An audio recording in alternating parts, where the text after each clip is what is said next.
الحمد لله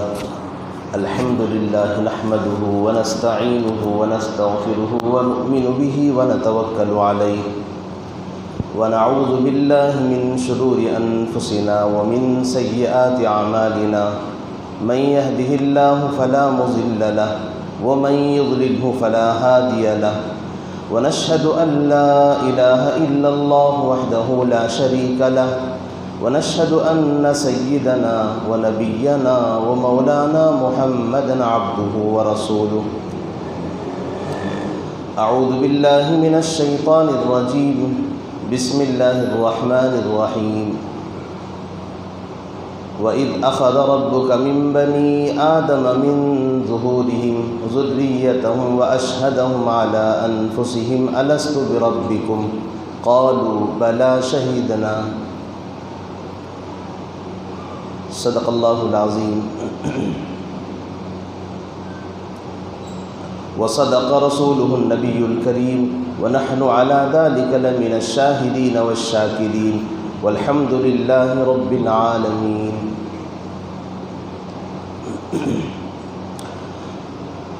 بزرگوں اور عزیز بھائیوں، ابھی جو آیت کریمہ آپ حضرات کی خدمت میں پیش کی گئی، یہ سورہ اعراف کی آیت ہے، جس آیت میں اللہ رب العزت نے عہد الست کا تذکرہ فرمایا. عہد الست کسے کہتے ہیں؟ اللہ نے ساری انسانوں کی روحوں سے ایک وعدہ اللہ نے لیا تھا اور پوچھا تھا کیا میں تمہارا رب نہیں ہوں؟ الست بربکم، کیا میں تمہارا خدا نہیں ہوں؟ قالو، تو ساری روحوں نے کہا بلا، کیوں نہیں، آپ ہی تو ہمارے رب ہیں. یہ آیت کا مختصر سا مفہوم ہے. تو اس آیت کے ذیل میں مجھے کچھ باتیں آپ کے سامنے قرآن و حدیث اور تاریخ کی روشنی میں کچھ باتیں آپ کے سامنے رکھنی ہیں. پہلی بات تو یہ ہے، یہ واقعہ دنیا میں کب ہوا، کہاں ہوا اتنا تو ہم سب جانتے ہیں. اللہ نے سب سے وعدہ لیا، سب نے کہا ہم آپ کو رب مانتے ہیں. ہم نے سنا ہے، کہاں ہے، بار بار سنا ہے، اس پر ہمارا ایمان و یقین بھی ہے، ہونا بھی چاہیے. لہذا اسی آیت کے ذیل میں اور تاریخ کے حوالے سے کچھ باتیں آپ کی خدمت میں عرض کرنی ہے. یہ ساری زمین اللہ کی ہے، زمین کا ذرہ ذرہ اللہ کا ہے. ساری کائنات خدا نے بنائی ہے، اور خدا نے اس کائنات کو جب بنایا تو کچھ حصوں کو کچھ حصوں پر فضیلت دی. جیسے مسجد کا باہر کا حصہ اندر کے حصے سے آگے بڑھا ہوا نہیں ہے، وہ بھی چار دیواری کے اندر رہنے والا حصہ ہے. وہاں بھی ہم چپل پہن کے نہیں آتے، بے وضو آنا بھی ہمیں گوارا نہیں ہے، لیکن وہاں کبھی بھی مصلی ڈال کے ہم نماز نہیں پڑھتے. اگر جگہ پر ہو جائے تو بعد میں آخر درجے میں وہ ہے، افضل حصہ یہ ہے، بعد کا درجہ اس کا ہے. ایسی دنیا میں بھی اللہ نے زمین کے کچھ حصے محترم، احترام والے، عزت و احترام والے، فضیلت والے اللہ نے بنائے. ان میں سب سے مقدس حصہ اگر کوئی ہے وہ حرمین شریفین کا ہے. سب سے پہلے کعبۃ اللہ، مکہ معظمہ کی زمین، اور اس کے بعد مدینہ منورہ کی احترام والی جگہ، اور تیسری مقدس جگہ وہ ہے بیت المقدس، فلسطین کا علاقہ. اس کا ثبوت تو قرآن و حدیث سے ہمیں ملتا ہے. سارے مسلمان اس بات کو جانتے ہیں، سب سے پہلے مکہ مکرمہ، اور بعد میں مدینہ منورہ، اور تیسرے درجے میں بیت المقدس کا احترام ہے. اور ان جگہوں پر عبادتوں کا مقام و مرتبہ بہت بڑا ہوا ہے. یہ یقینی بات ہے، اس میں کوئی دو رائے نہیں، اس میں کوئی اختلاف نہیں. لیکن اس کے علاوہ بھی کچھ جگہیں عزت احترام والی ہیں، باعزت جگہ ہیں، وہ مجھے تاریخ کی روشنی میں مجھے عرض کرنی ہے. مکہ اور مدینہ فلسطین مقدس بیت المقدس کی جگہ کے علاوہ دنیا میں جتنے ممالک ہیں ان سب میں ہندوستان بہت عزت و احترام والی جگہ ہے۔ آپ کہیں گے ہمارا ملک ہے، مادر وطن سے محبت ہے، شاید اسی لیے کہا جا رہا ہے۔ یہ بات کی چیز ہے۔ سب سے پہلی چیز میں عرض کروں آپ کے سامنے تاریخ کی روشنی میں کہ ان مقدس جگہوں کے بعد اگر کوئی احترام والی جگہ اگر دنیا میں ہے وہ ہے یہ ملک ہندوستان۔ ہم اسی لیے تو اس کی مٹی سے، اس کے ذرے ذرے سے ہمیں محبت ہے، اور اسی لیے کہا کہ یہ ملک ہمارا محبوب ہے، معبود نہیں۔ یہ لفظ اچھی طرح ذہن میں رکھیں، یہ ملک ہمارا محبوب ہے، محبت ہے، معبود خدا نہیں ہے۔ اس لیے مسلمان آج ان الفاظ کو دہرانے سے بھی احتراز کرتے ہیں جن لفظوں سے خدائی ٹپکتی ہے۔ مسلمان کے علاوہ دوسرے مذہب کے لوگ اس کو معبود سمجھتے ہیں، یعنی عبادت کی جگہ، اس کو عبادت گاہ سمجھتے ہیں اور اس کی وہ عبادت بھی کرتے ہیں۔ مسلمان اس کی عبادت نہیں کرتا، اس سے محبت کرتا ہے۔ محبت کرتا ہے تو محبت کے کچھ تقاضے ہوتے ہیں۔ ہر ایرے غیر نتو خیر ہر کوئی محبت نہیں کرتا۔ کسی سے محبت کرتا ہے، کچھ خوبیاں ہوتی ہیں وہاں سے، کچھ وجوہات ہوتے ہیں، کچھ اسباب ہوتے ہیں۔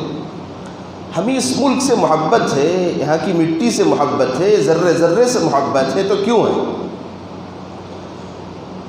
تو اللہ رب العزت نے حضرت آدم علیہ السلام کو اس زمین پہ اتارا ہے۔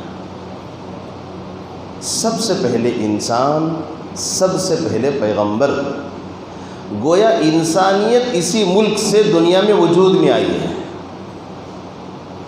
اور پیغمبری اسی ملک سے پھیلی ہے۔ دنیا میں جتنے پیغمبر آئے، جتنے رسول آئے، وہ سب اسی ملک کا وسیلہ ہے، اسی ملک کے ذریعے سے ان کی نبوت ملی ہے۔ گویا نبوت آئی ہے دنیا میں پہلے تو اسی ملک میں، رسالت آئی ہے تو صرف پہلے اسی ملک میں، انسانیت پیدا ہوئی ہے تو اسی ملک میں۔ بلکہ بعض روایتوں میں یوں پتہ چلتا ہے خلق اللہ آدم من تراب یقال لها وجری، اللہ نے جس مٹی سے حضرت آدم علیہ السلام کو پیدا کیا، اس مٹی کا نام، وہ مٹی جہاں سے لی گئی ہے اس کا نام وجری ہے۔ وہ وجری اسی ہندوستان کی زمین کا ایک حصہ ہے۔ گویا اس ملک کی مٹی سے اللہ نے آدم علیہ السلام کے پتلے کو بنایا ہے۔ اللہ اکبر! یہ ہماری ملک کی تاریخ ہے۔ ہم صرف جھنڈا لہرا کے، ترنگا لہرا کے ہم اس ملک سے محبت نہیں کر رہے ہیں، ہمیں پوری تاریخ کا علم ہمیں ہونا چاہیے۔ اگر ہم اس تاریخ کا علم ہمارے پاس نہ ہوگا تو ہمیں اس ملک کی نہ کوئی حیثیت ہمارے پاس نہیں۔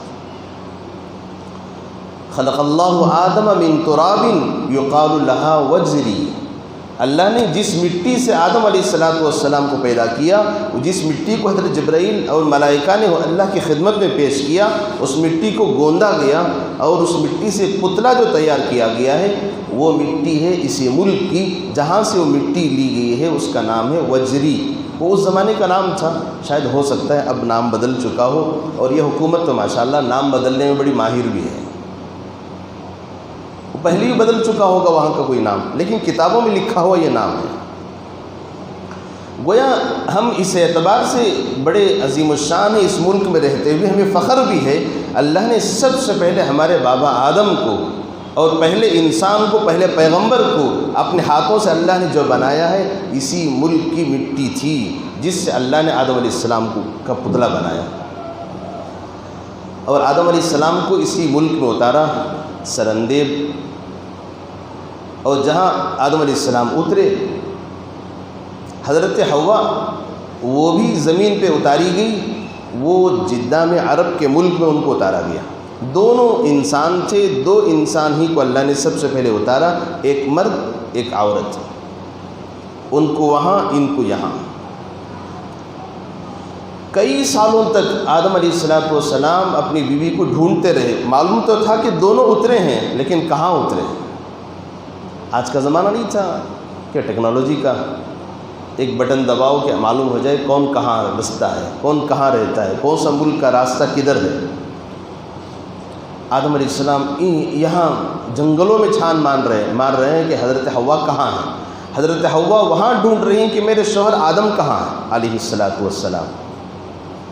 اس کے بعد اللہ رب العزت نے آدم علیہ السلام کو حکم دیا کہ آدم حج کے لیے مکہ جاؤ۔ تو آدم علیہ السلام سر اندیب سے اسی ہندوستان کی زمین سے ہوتے ہوئے حج کو پہنچے۔ اللہ نے رہبری کی ہے فرشتوں کے ذریعے سے۔ پہنچتے پہنچتے جب مزدلفہ کی زمین پر، حج میں مزدلفہ اور عرفات کا ایک رکن ہوتا ہے، وہاں ادا کرنا ہے۔ جب کعبۃ اللہ اس وقت یہ عمارت کی شکل میں نہیں تھا، تو وہاں ایک ٹیلا تھا، ایک گٹا تھا پہاڑ کی شکل کا یا مٹی کا۔ تو فرشتوں نے کہا کہ آدم اس کا تم طواف کرو، یہ کعبہ ہے۔ جیسے تم نے فرشتوں کو بیت المعمور کا طواف کرتے ہوئے تم نے دیکھا ہے، کیونکہ ساتویں آسمان پہ کعبہ ہے فرشتوں کا جس کو بیت المعمور کہتے ہیں، جیسے تم نے فرشتوں کو اس کا طواف کرتے ہوئے دیکھا ہے، ایسی طواف تم یہاں کرو، کیونکہ اس کے سیدھے بیت المعمور ہے، اس کے اوپر سیدھے عرش معلی ہے۔ آدم علیہ السلام نے طواف کیا۔ اس کے بعد ارکان کی رہبری فرشتوں نے کی، مزدلفہ میں پہنچے۔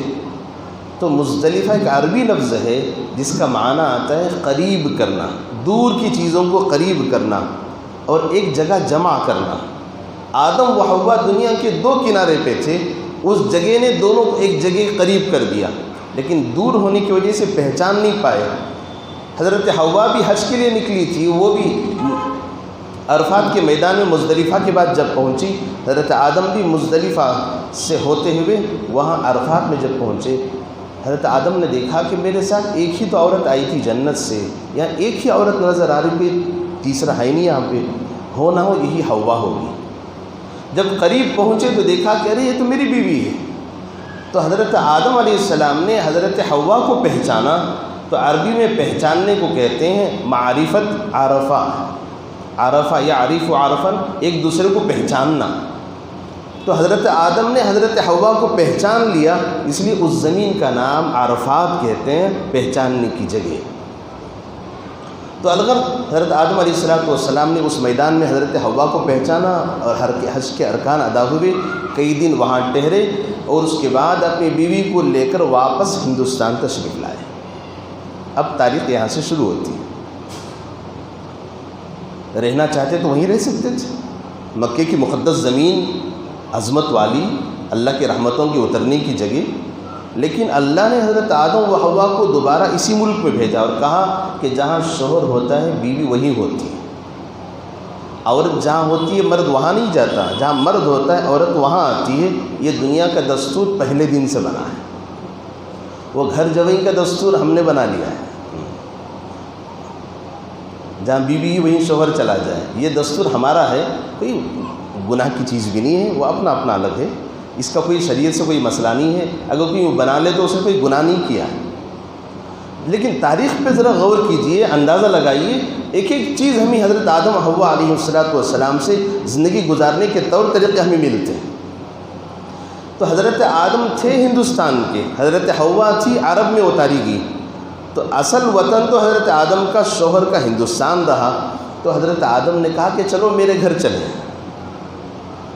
تو حضرت حوا کو لے کر واپس حضرت آدم علیہ السلام ہندوستان تشریف لائے۔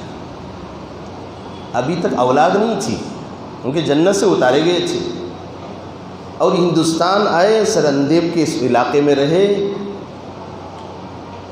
روایتوں میں لکھا ہے تقریباً 1000 سال حضرت آدم علیہ السلام اس ملک میں رہے۔ 1000 سال معمولی بات نہیں ہے، اتنی لمبی مدت اس ملک میں رہے۔ تو اس ملک سے ہمیں اس لیے بھی محبت ہے، حضرت آدم علیہ السلام جب آئے ہیں، پہلے انسانیت یہیں سے شروع ہوئی، پہلے رسول، پہلے پیغمبر، یہیں سے پیغمبری وجود میں آئی۔ جب رسول و پیغمبر ہوتے ہیں اللہ کی طرف سے وحی بھی اترتی ہے، لہذا سب سے پہلے جبرائیل علیہ السلام نبیوں کے پاس وحی لے کر آئے ہیں، تو اسی ملک میں آئے ہیں۔ سبحان اللہ، کتنا مقدس ملک ہے ہمارا۔ 1000 سال میں کتنے ہزاروں دفعہ آئے ہوئے ہوں گے، ذرا آپ اندازہ لگائیے۔ تو حضرت آدم علیہ السلام نے اسی ملک سے، روایتوں میں، تاریخ کی روایتوں میں یہ بات آتی ہے تو تقریباً عمرے اور حج ملا کر 700 سے زیادہ حج یا عمرہ کیے ہیں آدم و حوا علیہ السلام اسی ملک ہندوستان سے۔ 40 حج تو پیدل کیے ہیں، پیدل چل کر، معمولی بات نہیں ہے، یہاں سے مکے کو چل کر جانا، 40 حج پیدل کیے ہیں۔ بقیہ تو اس زمانے میں جو سواری اللہ کی طرف سے ملی تھی اس سواری پہ سوار ہو کے گئے۔ اب ساری بات کو میں سمیٹتے ہوئے مختصر میں عرض کروں تو حضرت آدم علیہ السلام اور حضرت حوا یہیں رہے اور ان سے اولاد پیدا ہونے لگی۔ تو اللہ کا دستور تھا، اللہ نے جب بھی ان کو بچے دیے ہیں جوڑی جوڑی اللہ نے دیے ہیں، اکیلا بچہ کبھی پیدا نہیں ہوا، ایک لڑکا ایک لڑکی، جڑوان بچے پیدا ہوتے تھے۔ اب شادی کریں گے تو کس سے؟ یہ تو بہن بھائی ہیں۔ اب شادی کرنے کے لیے دلہن کو کہاں سے پکڑ کے لائیں گے؟ دلہن آنا ہی ہے تو اسی فیکٹری سے آنا ہے، کہیں اور سے نہیں ملتی۔ تو اللہ نے اس کا نظام یوں بنایا، گزشتہ سال پیدا ہونے والے لڑکا لڑکی، آئندہ سال پیدا ہونے والے لڑکا لڑکی، وہ لڑکی یہ لڑکے سے، وہ لڑکا یہ لڑکی سے شادی کرے گا۔ یہ دنیا کا شروعات کا نظام یہ رہا۔ ایک بار کی پیدائش والے دوسرے بار کی پیدائش والوں کے ساتھ آپس میں نکاح کر سکتے ہیں، اس زمانے کا دستور۔ تو یہی اولاد پیدا ہوئی، آدم علیہ السلام کے بچے اسی ملک میں پیدا ہوئے ہیں۔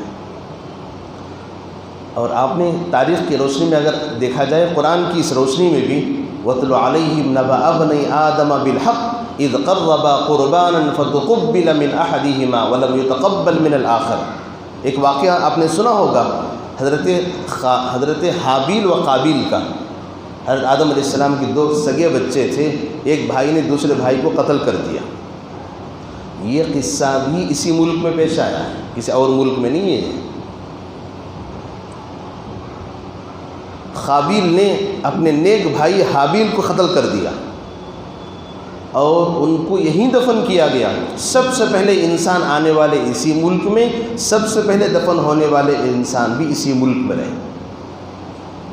جب حابیل کا انتقال ہوا، جو آدم علیہ السلام کے نیک بچے تھے، بہت وفادار صالح تھے، تو یہ غم تو ہوتا ہی، باپ کے سامنے نوجوان اولاد گزر جائے، انتقال ہو جائے، تو باپ کے غم کو کون دلاسا دے سکتا ہے؟ تو اللہ نے ان کے اطمینان کے لیے دوسرا نیک بچہ دیا، جس کا نام تھا حضرت شیس علیہ السلام، پیغمبر تھے۔ شیس کہتے ہیں، عربی میں اس کا معنی آتا ہے تحفہ، اللہ کی طرف سے تحفہ ہے، اے آدم تم اس تحفے کو لے لو، اس غم کو بھلا دو۔ حضرت شیس علیہ السلام پیدا ہوئے، جس سے کچھ غم ہلکا ہوا، وہ بھی پیغمبر بنائے گئے۔ شیس علیہ السلام اسی ملک میں پیدا ہوئے، یہیں بڑے ہوئے، یہیں ان کو پیغمبری ملی، یہیں انتقال ہوئے۔ اور فیض آباد کے علاقے میں ایودھیا کے پاس ایک لمبی قبر ہے، جو لوگ گئے ہیں دیکھے ہوں گے، اور وہاں جو لمبی قبر ہے مشہور ہے، یہ حضرت شیس علیہ السلام کی قبر ہے۔ بلکہ ایک روایت تو یوں ملتی ہے، آدم علیہ السلام اسی مٹی یہاں کی مٹی سے اللہ نے ان کو بنایا، یہیں 1000 سال رہے، یہیں ان کا انتقال بھی ہوا، اس ملک میں ہی ان کی قبر ہے۔ ایک روایت یہ بھی ہے، اللہ جانے کہاں تک صحیح ہے، کیونکہ اللہ کا ایک نظام ہے، جو جس مٹی سے بنتا ہے اللہ اسی مٹی میں اس کو پہنچاتے ہیں۔ تو 1000 سال جب حضرت آدم علیہ السلام اس ملک میں رہے، تو 1000 سال معمولی زندگی نہیں ہے، اس میں بہت سارے واقعات پیش آئے ہیں، لہذا وہ واقعات میں مختصر آپ کے سامنے عرض کروں، اسی لیے اس ملک سے ہمیں محبت ہے۔ حضرت آدم علیہ السلام جب اس ملک میں یہاں رہنے لگے، اللہ نے آدم علیہ السلام کی پیٹھ سے قیامت تک پیدا ہونے والے سارے انسانوں کو روح کی شکل میں اللہ نے نکالا، جس کو کہتے ہیں ساری روحوں کا اجتماع۔ قیامت تک پیدا ہونے والے سارے انسانوں کی ساری روحیں یعنی آتما، سب کو اللہ نے وہاں جمع کیا، اور ان سب سے اللہ نے پوچھا الستُ بربکم، کیا میں تمہارا رب نہیں ہوں؟ قالوا، ساری روحوں نے کہا بلا، ہاں ہاں آپ ہی ہمارے رب ہیں۔ مورخین لکھتے ہیں اللہ نے وہ ساری روحوں کو اسی ملک میں جمع کیا تھا، اور اسی ملک کی زمین پر اللہ نے ان ساری روحوں سے وعدہ لیا تھا۔ سبحان اللہ، معمولی بات نہیں ہے۔ قیامت تک آنے والی ساری روحوں کو اللہ نے یہیں جمع کیا تھا، اور ان چونٹیوں کی شکل میں، چھوٹی چھوٹی شکل میں، اور اس میں آدم علیہ السلام نے دیکھا اس میں کچھ روحیں چمک رہی ہیں، تو پوچھا یا اللہ اس میں بہت ساری تو چمک رہی ہیں لیکن کچھ روحوں کی چمک زیادہ ہے۔ اللہ نے فرمایا آدم یہ تمہاری اولاد میں پیدا ہونے والے انبیاء و رسول ہیں۔ تو اس کے بعد اللہ نے ان روحوں سے نبیوں کی روحوں کو الگ کیا۔ وَإِذْ أَخَذَ اللَّهُ مِيثَاقَ النَّبِيِّينَ لَمَا آتَيْتُكُم مِّن كِتَابٍ وَحِكْمَةٍ، یہ پوری آیت ہے، اس میں اللہ نے سارے نبیوں کی روحوں سے الگ پوچھا کہ دیکھو جب کوئی نبی آ جائے، لہذا ایک نبی دوسرے نبی کا ساتھ دینا ہے، اور بعد والا نبی پہلے والے نبی پر ایمان لانا بھی ہے، اور آئندہ آنے والے نبیوں کی خوشخبری بھی سنانا ہے، اور میرا ایک آخری پیغمبر آئے گا جو مکے میں پیدا ہوگا، مدینے میں ہجرت کر کے جائے گا، وہ آخری نبی ہوگا، اس پر سارے نبیوں کو ایمان لانا بھی ضروری ہے۔ لہذا اللہ نے نبیوں سے جو وعدہ لیا ہے وہ وعدہ بھی اللہ نے اسی ملک کی سرزمین پر اللہ نے لیا ہے۔ گویا یہ ملک وہ ہے جو سارے نبیوں کی روحیں یہاں جمع تھی، اور یہ وہ ملک وہ ہے جہاں قیامت تک آنے والی ساری روحوں کو اللہ نے یہاں جمع کیا تھا۔ یہ تاریخ ہے ہمارے سامنے۔ اس ملک سے ہم ایسی محبت نہیں کر رہے ہیں آنکھ بند کر کے، اندھے بن کے، یہ ساری ثبوت ہے، سارے ثبوت ہیں۔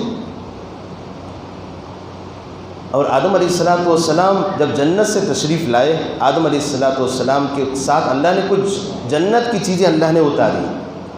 ان میں ایک یاقوت تھا، جنت کا ایک قیمتی پتھر جس کو آج ہم حجر اسود کہتے ہیں، ایک پتھر تھا۔ اور جب آدم علیہ السلام سے کچھ غلطی ہو گئی، جس سے کچھ وہ دانہ کھا لیا جس سے منع کیا گیا تھا، تو جنت کے کپڑے اتر گئے تھے۔ تو جیسی کپڑے اترے تو فطری طور پر حیات ہر انسان میں ہوتی ہے، جنت کے پتے توڑ کر انہوں نے ڈھانپ لیا تھا۔ جیسے موز کے پتے بڑے بڑے ہوتے ہیں، جنت کے پتے بڑے ہوں گے۔ تو آدم علیہ السلام جب آسمان سے اتارے گئے، ایک ہاتھ میں وہ جنت کا پتھر تھا اور دوسرے ہاتھ میں جنت کے پتے تھے۔ وہ یاقوت اتنا روشندان تھا، اتنی روشنی رکھنے والا تھا، کتابوں میں لکھا ہے سورج کی روشنی بھی اس کے سامنے کوئی حیثیت نہیں رکھتی تھی۔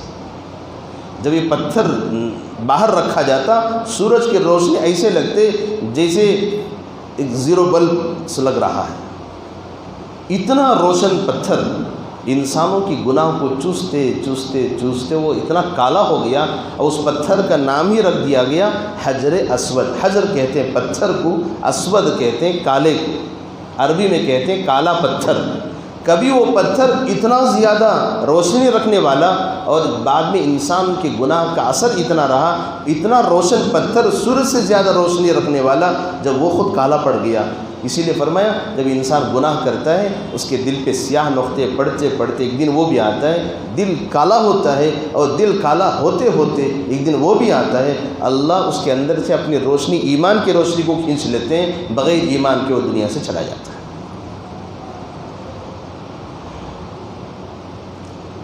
ایک تو یہ پتھر ہو گیا، دوسرا جنت کے جو پتے آدم علیہ السلام لائے تھے اس کا بھی تو کچھ اثر ہے۔ اسی کا اثر ہے کہ یہاں ہندوستان میں بلکہ دنیا میں جتنے درخت ہیں ان میں سب سے زیادہ یہاں کی خوشبوئیں مشہور ہیں۔ مشک عنبر اسی ملک سے، لونگ الائچی اسی ملک سے، اور بہت سارے پھل اور پھول جس کے اندر خوشبوئیں مہک رہی ہیں۔ تاریخ کی کتابوں میں لکھا ہے یہ سب انہی جنت کے پتوں کا اثر ہے کہ اس کی خوشبو ان ساری چیزوں میں چلی گئی۔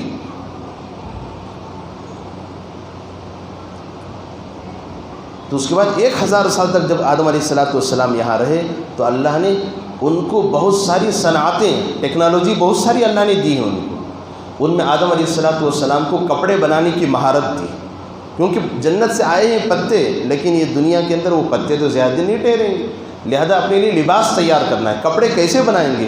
آدم علیہ السلام کو اللہ نے وہ ہنر سکھایا، لہذا آدم علیہ السلام سب سے پہلے کپڑے بنائے، لہذا کپڑے سب سے پہلے اسی ملک میں بنائے گئے، دنیا میں کہیں نہیں۔ اور بہت ساری کاریگریاں اللہ نے سکھائی ہیں، ان میں عمارت بنانا، کیونکہ آدم علیہ السلام اس ملک میں رہنے لگے، گھر کی ضرورت تھی، گھر کیسے بنائیں گے، لہذا اللہ نے ان کو بتایا کہ اینٹ سے اینٹ کیسے جوڑی جاتی ہے، نیچے بنیاد کیسے رکھی جاتی ہے، چھت کیسے ڈالا جاتا ہے، اور دروازہ اور کھڑکیاں اور دروازے اور گوانچی جو کچھ ہے وہ سب کیسے رکھے جاتے ہیں، یہ سب ہنر سکھایا گیا۔ لہذا سب سے پہلا گھر جو بنایا گیا ہے کعبے کے علاوہ رہنے کا جو گھر ہے وہ ہے اس ملک ہندوستان میں۔ اللہ اکبر، یہ تاریخ ہے ہماری۔ تو آدم علیہ السلام 1000 سال جب تک رہے، لہذا انہوں نے سب سے پہلے لوہے کو استعمال کیا اور لوہے سے بہت ساری چیزیں بنائی۔ وَأَنزَلْنَا الْحَدِيدَ، قرآن کہتا ہے ہم نے لوہے کو اتارا، زمین سے بہت سارے جو کچھ دھات نکلتے ہیں ان کا استعمال کیسے کرنا ہے، یہ سب کچھ ہنر اللہ نے حضرت آدم علیہ نبی علیہ السلام کو دیا۔ اور آگے اور ایک روایت سناؤں، حتیٰ اذا جاء امرنا وفار التنور، پارے 12 میں اللہ فرما رہے کہ جب ہمارا حکم آ گیا تو تنور سے پانی نکلنے لگا۔ حضرت نوح علیہ السلام نے جب کشتی بنائی، کشتی بنانے کے بعد اللہ نے فرمایا کہ اے نوح، ہم آسمان سے بھی پانی برسائیں گے، زمین سے بھی پانی نکالیں گے، یہ عذاب ہوگا ہمارا، لہذا جب پانی ابلنے لگے گا تمہاری کشتی چلنے لگے گی۔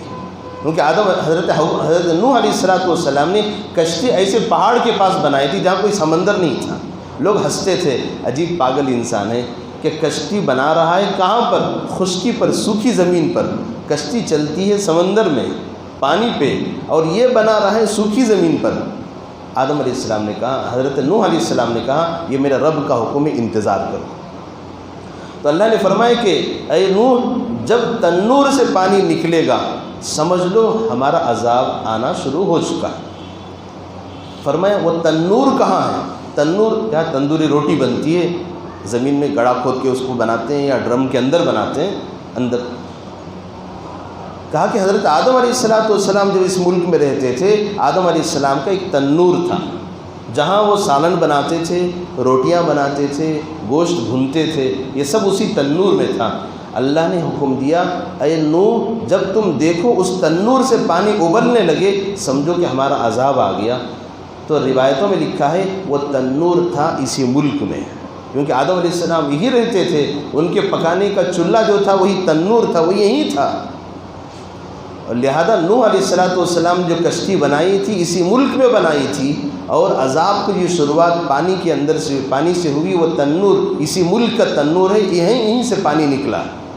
لہذا یہ ساری روایتیں ہیں، انبیاء کی پوری تاریخ اس ملک سے جڑی ہوئی ہے، لہذا اسی وجہ سے ہمیں محبت ہے اس ملک سے، اس ملک کی مٹی سے، اس ملک کے ذرے ذرے سے۔ ہماری چاہت یہی ہے ہم جئیں تو یہیں جئیں، مریں تو یہیں مریں، اور اسی زمین کے ہم پیوند بن جائے۔ اس لیے ہمیں یہ ملک محبوب ہے، یہ ملک ہمارا معبود نہیں ہے، اس ملک سے ہمیں محبت ہے، یہ ملک ہمارا خدا نہیں ہے۔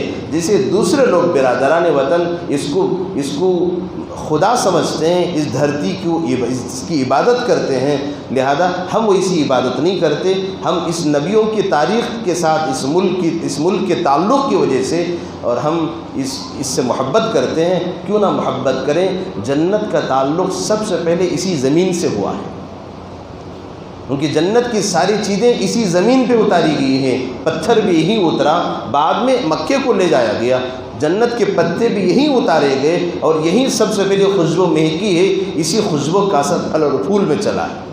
لہذا یہ وہ سرزمین وہ ہے، جنت کے بعد اگر کہیں جنت کی چیز دنیا میں آئی ہے وہی اسی ملک میں آئی ہے۔ لہذا یہ ساری تاریخ ہمیں یاد رکھنی چاہیے، تب ہم فخر سے سینہ تان کے کہیں گے ہمیں اس ملک سے محبت ہے، ان ساری وجوہات کی بنیاد پر۔ اللہ مجھے اور آپ کو سچی محبت نصیب فرما دے۔ اور اس ملک کے ذرے ذرے سے سچی محبت، اسی لیے ہمارے اکابرین نے اس کے لیے اپنی جان کے نذرانے پیش کیے، اور کیونکہ اس کا تعلق نبیوں سے، رسولوں سے، اللہ کی وحی سے، جنت کی چیزوں سے ہے، اسی ملک کو بچانے کے لیے ہمارے اکابرین نے خون بھی دیا، پسینہ بھی بہایا، لہذا وہی چیز وراثت میں مجھے اور آپ کی ملی ہے، لہذا ہم بھی اس ملک کی حفاظت کریں گے، اس ملک کو بچائیں گے اور اس کو کسی اور کے حوالے ہونے نہیں دیں گے۔ اللہ ہماری اس جذبے کو جاری رکھنے کی، ساری رکھنے کی توفیق عطا فرمائے۔